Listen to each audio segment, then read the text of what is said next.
Isang mapagpalang umaga mga boss, magandang araw sa inyo no. Today ay birthday ng aking father. Yan.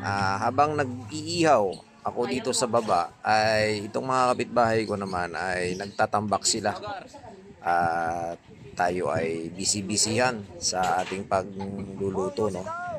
Pakit nga ako dito sa taas at kinamusta natin si Boss Gary. Ito yung aming master chef cook. Siya ay naghihiwa ng aking inihaw na maskara ng baboy. O, di ba? Yan. Yung aking alaga siya yung taga-abang sa baba. Ang lupet. O, di ba? So dahil nga tinitira na ito, ang luto nito ay sisig na dinakdakan. Stay. Sisig. De, kasi nagkamali kami ng style ng pagluto rito. Dapat ito ipiprituhin muna, no? Ang ginawa ko kasi inihaw ko. So ngayon ay ang mangyayari, ang kalalabasan nito ay dinakdakan. Okay, so walang ibang titira niyan si Boss Gary. Si Boss Gary pa, 'di ba? Ay yan ang aming tirador dito pagdating sa mga ganitong lutuan. The best yan. Yung aking alagang si 4D ay nakaabang diyan sa baba dahil kapag may nalalaglag na mga hinihiwa ay siya, tsambang-tsamba si 4D. 'Di ba? Nakatingin pa sa akin 'yan. 'Di ba? Shoutout kay Boss Gary. Si Boss Gary talaga yung aming malupit na tagahiwa dito. Kahit na mainit pa yan binabanatan niya para lang, para lang mahiwa. Kasi pag malamig na daw ito, ika nga, sabi niya ay matigas na daw hiwain. So habang nagluluto naman itong aking pamangkin yan, shoutout kay Boss Ray. Nagpapausok, tinira niya na yung pansit. At ako ay bumaba muli sa baba. Kasi bumili kami ng hito. Yan, African hito mga boss. No? Tinitira ko naman ito ngayon. Ang pinakamasarap na luto nito, ginataan sa gata. Ayan.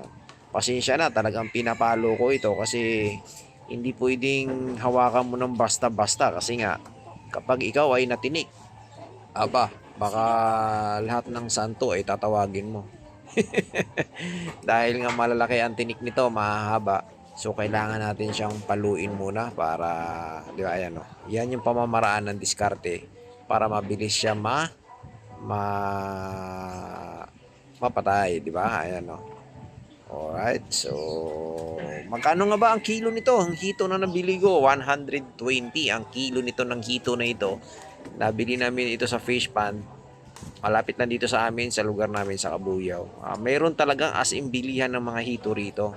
Kaya sinadya ko puntahan ito at siyempre, bihira lang naman yung ganitong okasyon dahil birthday ng tatay ko ay ipagluluto namin, di ba? Kahit na konti lang yung handa, ang importante ay makakain. Sa isang taon, isang bisis lang naman, ika nga ang kasabihan nila. So, ilang taon na si Papa? 61 years old mga boss. Ayan, chamba nakaabot ng 61 years old. Yung iba hindi na umabot ng 61. Di ba? Pero thankful pa rin dahil malakas pa rin yung aking father. Ayan. Hirapan nga ako dito magpukpok kasi nga gumagalaw. Kasi buhay na buhay. Kita nyo naman Yan, buhay na buhay yan mga boss. So, natatakot akong hawakan yan kasi nga pag natinik ka niyan, ay nako, napakadelikado pag natinik ka kasi may tinik yan sa gilid dalawa. So medyo mangilo yan pag once na nadali ka ng tinik niya mga busing. Hindi basta-basta. So ilang piraso na lang at mauubos na natin silang hampasin. Ayun, inugasan ko na mga boss. Ayan, wala nga pala tayong problema dito sa tubig kasi mayroon tayong puso dito sa harapan. So, nakalibre tayo ng panghugas ng ating isda. Di ba? Madulas ito hawakan mga boss, itong hito na ito. Pero di hamak na mas madulas dito yung dalag. Ang kinagandahan naman ng dalag ay maganda ang laman nun. Oo, mas malaman yun yung dalag. Pero mas matindi din ang dulas nun. Mas malangsa. Okay, ang diskarte kapag kayo ay nagluluto ng ganito, yung ginagawa ng iba, yung abo. Ayan, hihimasan nyo lalamasin nyo siya ng abo o kaya asin para mawala yung dulas. Okay, o kaya suka, pwede rin naman, suka o kaya asin. So, yun yung ibang-ibang paraan ng ibang mga nagluluto nitong hito. Oh, well, hindi naman pare-parehas ng kwan. May kanya-kanyang diskarte sa pagluto. No? So, habang nag-iihaw, mabuti na lang, tapos na ako mag-ihaw, no? Nakita ko itong mga kapitbahay ko na to, kanina-kanina lang ay nagtatambak sila.